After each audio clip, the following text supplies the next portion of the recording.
bénis encore ces moments merveilleux que nous sommes en train de passer dans ta présence et que la gloire te revienne. Au nom de Jésus, nous avons prié. Amen. Nous pouvons acclamer le Seigneur.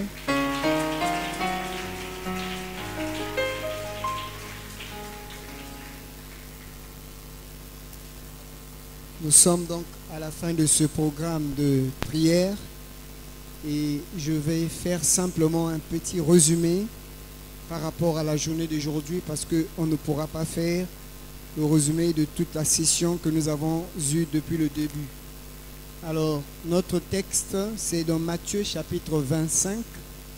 C'est tout le chapitre qui nous concerne, mais le chapitre, nous l'avons divisé en 3 parties.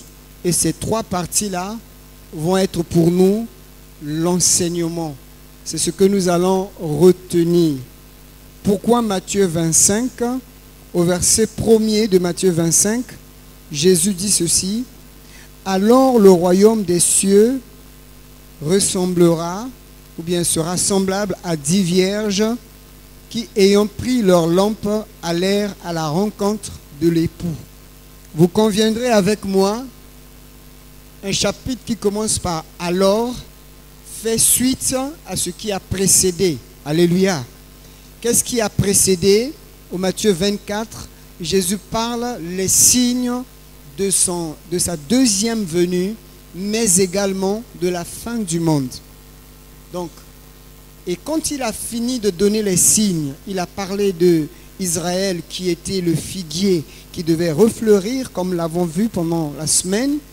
Quand il a donné tous les signes, les catastrophes qui devaient arriver dans le monde, à la fin, il dit aux disciples, il dit à nous, l'Église, voilà l'attitude que vous devriez avoir pour vous préparer à ce retour-là, que ce soit l'enlèvement de l'Église ou bien que ce soit la fin du monde.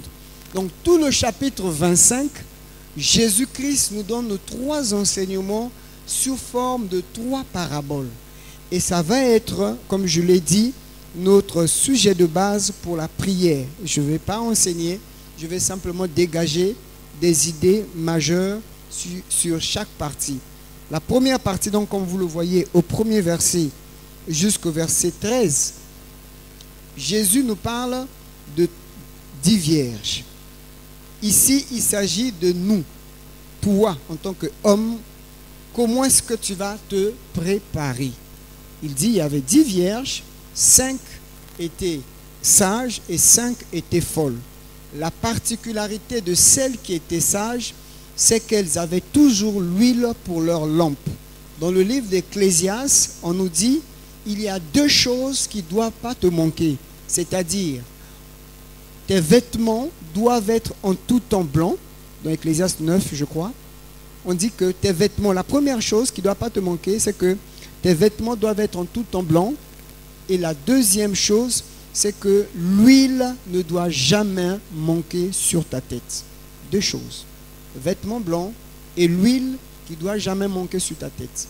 Et ça peut nous aider à faire un résumé sur cette parabole de 10 vierges. Qu'est-ce que Jésus est en train de dire ici? La virginité, la pureté est l'image des vêtements blancs, est l'image de la sanctification. Te concernant, me concernant, par rapport à notre préparation, dans cette première partie, Jésus dit, s'il y a une chose que vous devez faire, veillez sur votre virginité, veillez sur votre pureté, veillez sur votre sainteté. Vos vêtements doivent toujours être blancs. Et en dehors de cela, on dit que les vierges sages avaient l'huile dans leur lampe, c'est-à-dire il y avait l'onction, le Saint-Esprit. Comme on a dit, l'huile ne doit jamais manquer sur ta tête. Souvenons-nous, nous avons dit que le Saint-Esprit est le gage, le premier acompte qu'on nous a donné avant le retour du Seigneur. Je peux tout manquer par la relation avec le Saint-Esprit. Je n'aurai pas le temps d'aller en profondeur. Je m'arrête seulement là par rapport à la première leçon sur les premiers versets. Sur la sagesse des vierges, les 5 vierges qui étaient sages et qui étaient bien sûr vierges. Donc, nous retenons simplement la pureté, la sainteté et l'onction du Saint-Esprit, la relation avec le Saint-Esprit. C'est ce que nous devons garder pendant toute cette année jusqu'à ce que le Seigneur revienne et même les années à venir. C'est une chose, tu ne dois jamais perdre cela. Tes vêtements doivent être propres. Si tu as des vêtements sales, tu ne seras jamais enlevé. Et n'oublions pas, quand nous parlons de l'enlèvement, l'enlèvement, c'est lointain, comme on peut dire. C'est-à-dire que c'est dans le programme de l'eschatologie finale. Mais il y a l'enlèvement personnel, c'est-à-dire la mort. Alléluia. Tu peux mourir. Mais si tu meurs maintenant là, en ayant des vêtements propres, purs, tu seras avec le Seigneur. C'est ça la pureté, la virginité et la relation avec le Saint-Esprit que nous devons garder par rapport à notre préparation. Deuxième enseignement, toujours dans Matthieu 25, ça commence au verset 14 jusqu'au verset 30. Je vais simplement prendre le verset 21. La Bible nous dit ceci, verset 21. Non, verset 19, c'est mieux. Prenons le verset 19 juste pour lire. On nous dit, longtemps après, le maître de ses serviteurs revint et leur fit rendre des comptes. Celui qui avait les 5 talents, verset 20, celui qui avait les 5 talents, vous pouvez continuer, j'ai dit, on a tout le chapitre. Celui qui avait les 5 talents s'approcha en apportant 5 autres et dit, Seigneur, tu m'as remis 5 talents, voici, j'en ai gagné 5 autres. La suite, son maître lui dit, c'est bien, bon et fidèle serviteur. Tu as été fidèle en peu de choses, je te confierai beaucoup de choses. Entre dans la joie de ton maître. On s'arrête là. Donc, la deuxième leçon que le Seigneur nous donne, en dehors de nous-mêmes, il s'agit de ce que nous faisons pour lui, Dieu. C'est ça que nous appelons le serviteur. Un serviteur est engagé pour quelqu'un. Il travaille. Tel que nous sommes là tous, nous sommes des employés pour la plupart des sociétés ou bien de l'État. Nous travaillons pour ce compte-là.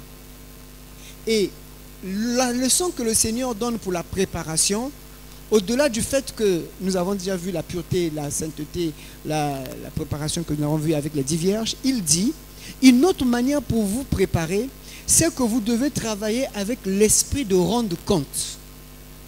Chacun de nous, tel que nous sommes là, tu ne peux pas dire que tu n'as rien reçu de Dieu, tu as reçu quelque chose. Alléluia. Alors, j'aimerais, pour illustrer cela, faire lever les bien-aimés qui viennent de Djiry-le-Bain. Est-ce qu'ils sont là? Djiry-le-Bain, levez-vous, je vous ai salué tout à l'heure. Djiry-le-Bain, ils vont se lever. Voilà, ils vont se lever. On acclame le Seigneur pour eux. Avec maman, lève-toi aussi, tu viens aussi de Djiry-le-Bain.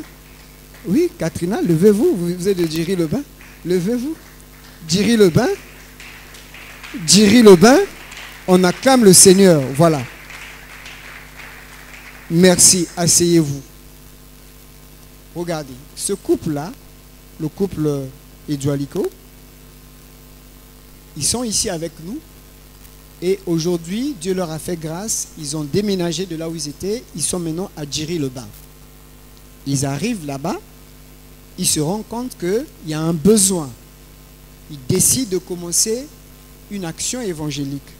Et vous avez vu des frères et sœurs qui ont été gagnés là-bas. Est-ce qu'on ne peut pas acclamer le Seigneur encore pour eux?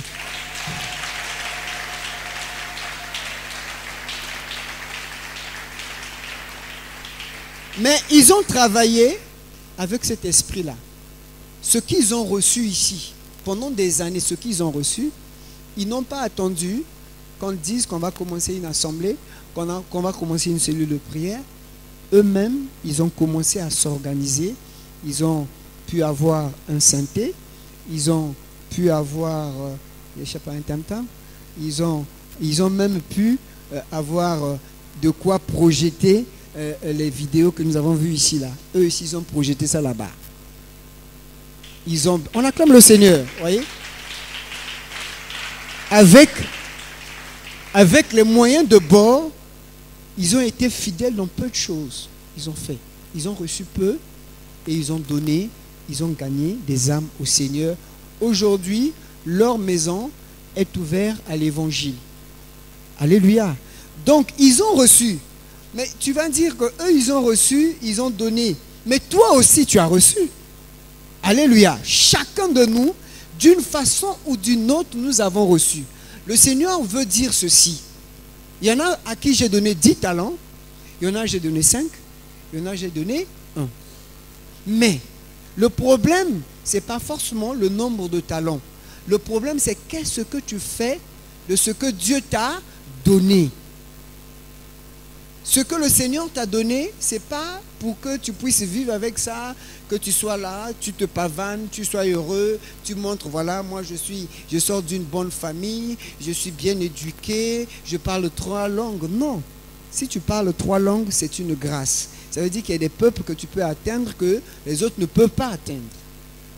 Et vous voyez ici, quand le maître vient rendre compte là, c'est pas ce que j'ai fait, hein. Ça c'est juste une illustration. Mais le Seigneur lui-même rendra compte avec ce couple-là un jour. Comment? On ne sait pas. Mais une chose est sûre, il y aura un jour, Dieu va leur dire ceci. Vous avez été fidèles en peu de choses. Je vais vous faire quoi? Je vais vous confier beaucoup de choses. On ne sait pas ce que le Seigneur les confiera demain, mais ça s'accomplira dans l'éternité. C'est la vie éternelle, c'est être avec le Seigneur. Mais dans le siècle présent, Dieu seul sait ce qui va leur rendre. Donc ça veut dire, comment je me prépare? Mais en multipliant le talent que Dieu m'a donné. En ne restant pas assis. Je sais faire quelque chose, je le fais. Regardez cette maison qui a été, on a mis la peinture, c'est quelqu'un qui a fait, qui n'a pas demandé quelque chose à l'église. Alléluia. Il a dit, bon, l'église a une cérémonie, au lieu d'appeler les gens, vous payez, moi je peux faire. Naturellement, il a fait. Donc ici, c'est la capacité que chacun de nous a de pouvoir travailler pour le Seigneur. Pour que le nom du Seigneur aille de l'avant. Chaque serviteur disait, tu m'as donné 5 talents. Au lieu de garder, j'ai multiplié. J'en ai gagné 5 autres. Le maître était heureux. Ce que le Seigneur veut de nous, c'est que nous puissions travailler pour le royaume. Tout ce qu'il nous a donné sur la terre là, c'est pour travailler pour son royaume. Si tu commences à mettre ses royaumes, ses intérêts en premier lieu, il va s'occuper de toi. Élie a dit, je pense que c'est Élie qui a dit à cette femme-là, que fais-moi d'abord le gâteau à moi, ensuite tu feras pour toi et pour ton enfant. Et je te dis en tant que serviteur, l'huile ne manquera jamais et la farine ne manquera jamais dans ta maison. D'abord le Seigneur. Ce que tu as, tout ce que nous avons, l'intelligence, la grâce, l'argent, les moyens, la parcelle, tout ce que nous avons, que le Seigneur a mis dans notre main, au fait, c'est lui le propriétaire. Il te regarde et dit, qu'est-ce que tu fais de ce que je t'ai donné? Et à la fin, tu rendras compte. Donc c'est pour cela que la préparation à l'enlèvement consiste à travailler pour le Seigneur. Mais bien entendu, la première condition, parce que le piège ici, si tu ne respectes pas la première condition, tu vas travailler, mais tu n'es pas en pureté avec le Seigneur, tu n'es pas en bonne relation avec le Seigneur, tu n'es pas en bonne relation avec le Saint-Esprit. Même si tu gagnes les âmes, même si tu fais beaucoup d'œuvres, tu ne seras pas sauvé. Cette condition, ici, là, c'est lié à la première. Tu ne peux pas détacher ça. Il faut être sage, il faut être en tout en blanc, il faut avoir toujours l'huile qui est sur le toit, le Saint-Esprit. Ensuite, tu peux travailler pour lui. Si tu ne fais pas comme ça, en fait, il y a une différence entre travailler avec Dieu et travailler pour Dieu. Travailler pour Dieu, ça veut dire, je fais tous mes efforts pour faire plaisir à Dieu. Ce n'est pas mauvais, mais c'est dangereux. Parce que tu vas faire tous tes plaisirs pour faire plaisir à Dieu. Est-ce que Dieu est content de ça? Or, travailler avec Dieu, Premièrement, tu as son approbation. Il est content de toi parce que tu es... Qu'est-ce qui fait plaisir dans Dieu pour nous? C'est l'obéissance. Quand tu vois que tu obéis à sa parole, quand tu vois que tu marches dans sa parole, quand tu vois que tu obéis à ses commandements, hein, quand tu vois tout ça dans ta vie, il est content de toi. Ensuite, il peut te donner son approbation. Puisque lui, il est content de toi, de ta vie. Quand tu vas maintenant commencer à travailler pour lui faire plaisir, il donne son approbation. Là, maintenant, tu vas travailler avec Dieu. Il va te dire, ma fille, mon fils, avec ce que tu as, fais-le. N'hésite pas. Fais-le, vas-y. Il va t'encourager. Et quand tu commences, le Seigneur ouvre les portes. Le Seigneur ouvre les portes. C'est ça, la deuxième attitude qui consiste à être un bon serviteur.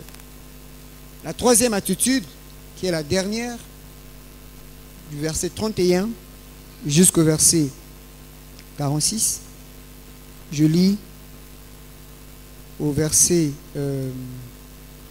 35. Non, commençons le verset 34. Verset 34, il dit ceci. Alors le roi dira à ceux qui sont à sa droite, qui seront à sa droite, venez, vous qui êtes bénis de mon Père, prenez possession du royaume qui vous a été préparé dès la fondation du monde. Car j'ai eu faim et vous m'avez donné à manger. J'ai eu soif et vous m'avez donné à boire. J'étais étranger et vous m'avez recueilli. J'étais nu et vous m'avez vêtu. J'étais malade et vous m'avez visité. J'étais en prison et vous êtes venus vers moi. C'est bon, on peut remonter au verset, on revient au verset 34, oui, 34, pour aller pas à pas. Ok, verset 35. Voilà. Dans la deuxième attitude de préparation, c'était nous travaillons pour le Seigneur. Mais dans la troisième attitude ici, c'est par rapport à notre prochain. On se prépare par rapport à notre prochain. Je me prépare à un enlèvement, mais en s'occupant de mon prochain. En quoi faisant? Il nous donne tous les chantiers possibles. Ici, là, on a tous les chantiers. Le premier chantier, c'est la nourriture. Il y a un pasteur qui est parti à Paris, qui arrive à ICC Paris et qui fait une prédication. Il dit qu'il était à Londres. Il a vu qu'ils ont pris la nourriture, ils jetaient. Et lui, ça l'a fait mal. Il dit, mais pourquoi vous jetez la nourriture? On lui dit, mais pasteur, nous sommes à Londres. Tu rêves ou quoi? La nourriture, c'est quoi? Il dit, la nourriture, c'est quoi? La nourriture. On ne jette pas la nourriture. Je sors de l'Afrique. Combien de personnes sont affamées autour de nous? Rien que ça, c'est un chantier. Le peu que tu as, si tu peux donner aux autres, c'est aussi une façon de te préparer, à condition que la première condition soit toujours valable. Parce que si tu n'es pas pur, tu n'es pas sainte, tu n'es pas saint, tu n'as pas l'huile sur ta tête, ce que tu vas faire là, c'est ce que nous voyons à la télé, hein? Ce que les gens font, ils vont donner aux gens, ils donnent dans les orphelinats. Mais si la première condition n'est pas valable, tu fais ça, ça n'a aucune valeur devant le Seigneur. Mais si la première condition est respectée, tu fais ça, tu peux donner. On peut partager le repas. Deuxième chantier, il dit, j'ai eu soif. Vous avez parfois des gens qui ont des bâches à eau dans leur maison, dans leur parcelle, qui ont des fourrages, parfois qui préfèrent vendre. Et parfois qui disent même,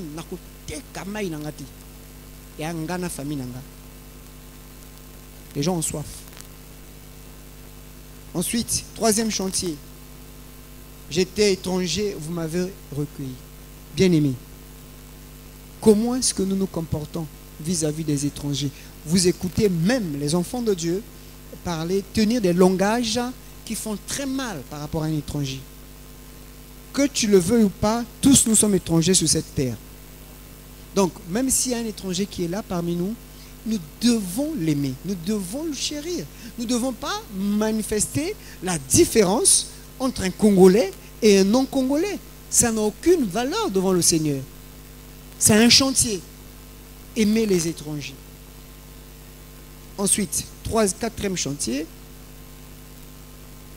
verset 36. J'étais nu, vous m'avez pas vêtu. Je vais demander l'accord au pasteur.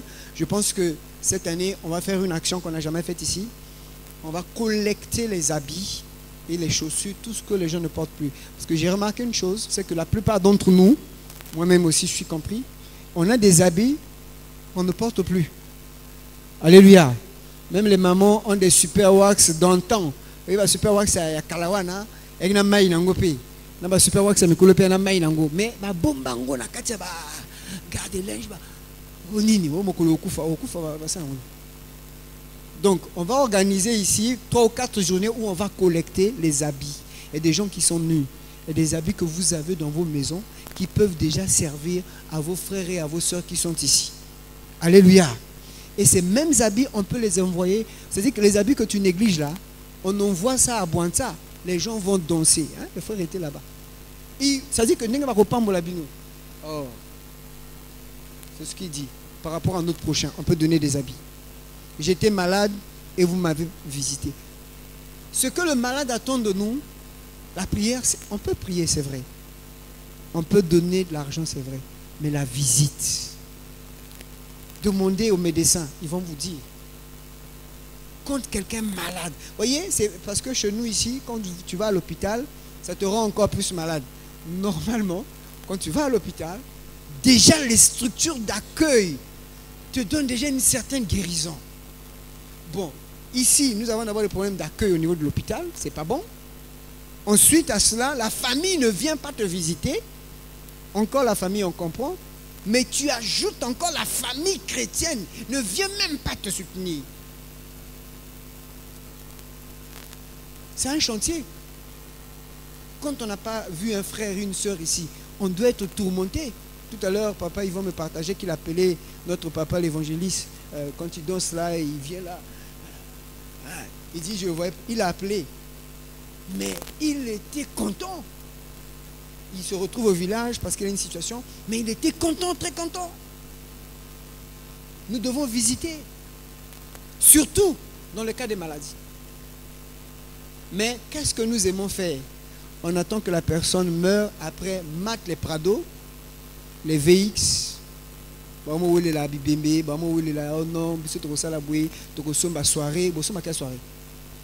pas besoin de ça, il est déjà mort. Paix à son âme. Nous avons besoin de visiter. C'est un chantier, visiter les autres. C'est valable pour l'église, c'est valable aussi pour vos frères dans le sang. Pendant que vos frères et vos soeurs, nos frères et nos soeurs sont malades, nous pouvons les visiter et apporter l'évangile. C'est un chantier qui nous donne. C'est une forme de se préparer à l'enlèvement. En aidant son prochain, en le visitant quand il est malade. J'étais en prison et vous n'êtes pas venus vers moi. Vous pensez que tous ceux qui sont emprisonnés sont les plus bandits de ce monde-là? Il y a des églises où ils ont ce qu'on appelle par le service aumônier, qui s'occupe des prisons. Il y a des prêtres qui sont dédiés seulement aux prisons. Bien-aimés, ça coûte quoi? 2, 3, 4, 5 frères vont s'organiser. Et commençons ce moment-là à côté à Jérusalem, là, le PSP de Nkombo, là, même si c'est bizarre, mais bon, au moins là, allez voir les militaires, dites-leur, les policiers, on veut visiter les prisonniers. Ils ne vont pas vous refuser ça. Vous allez, papa, de ce toï côté la binoté, comme il a dit là, vous êtes venu vers moi. On ne connaît pas pourquoi vous êtes en prison. Dieu seul est le Dieu de justice. Voilà le peu que nous pouvons apporter pour vous. Est-ce qu'on peut prier pour vous? Vous aussi, quand c'est comme ça là, ils vous regardent avec des gros yeux. C'est comme ça.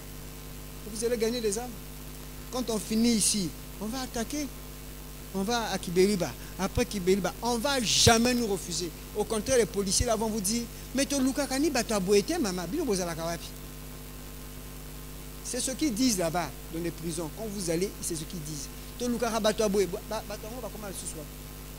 Ça fait partie de la préparation. Et quand on a fini là-bas, on peut même en faire tout un ministère. Rien que les prisons, c'est tout un ministère. On n'a pas parlé des veuves. On n'a pas parlé des personnes de troisième âge. Il y a beaucoup de chantiers. Le social. Il y en a beaucoup. Le chantier est vaste. Le social, ce n'est pas seulement les fiches que nous donnons là. Hein. Alléluia. Ce n'est pas parce qu'on peut citer 300, 500. Ce n'est pas ça. C'est plus que ça. Alléluia. Plus que ça. Tout le chantier est là. Et les personnes de troisième âge qui sont abandonnées. J'ai vu des grands garçons, des messieurs, des mamans qui ont abandonné leurs parents parce qu'ils sont arrivés au troisième âge. Bazoni dans la Bilamba. Ils disent qu'ils ne veulent plus s'en occuper. Akoufa. Ouais, Akoufa. C'est bien. Et toi, tu peux t'occuper de ces personnes-là. Et Dieu te bénira. Voilà les 3 axes que Jésus nous a donnés pour nous préparer. Mais le premier axe est pivot, est au centre. Parce que lui, il définit les autres. C'est-à-dire la pureté, la sainteté et l'onction du Saint-Esprit. S'il y a ça, ensuite tu peux travailler pour le Seigneur avec lui. Ensuite tu peux aussi travailler pour le prochain. Mais si le premier, les 10 vierges ne sont pas respectées, tout ce que tu vas faire là, ce qu'on a lu ici, les païens le font. Ils le font. Mais ils ne seront pas récompensés dans le sens de l'enlèvement parce que la première condition n'est pas valable. C'est pour cela que vous avez lu dans la Bible, dans Actes chapitre 10, comment on appelle ça, Corneille, qui était païen, qui faisait ça, mais qui n'était pas sauvé. Il fallait qu'on envoie un apôtre qui le reçoive Jésus. Quand il a reçu Jésus, on dit, Corneille, tes aumônes ont été écoutées, mais toi-même, tu n'es pas encore sauvé. Il y a des païens qui le font. Par exemple, celui qui nous a offert ces splits, qui nous a donné des caméras professionnelles et autres, et des groupes électrogènes, pas mal de choses. C'est bien tout ce qu'il a offert, mais ce que nous recherchons, c'est son salut. C'est bien d'offrir, mais c'est le salut qui intéresse le cœur de Dieu. Amen. Voilà. Nous allons donc nous lever et nous allons prier par rapport à ces 3 conseils que Jésus nous a donnés et clôturer donc ces moments de 21 jours de jeûne.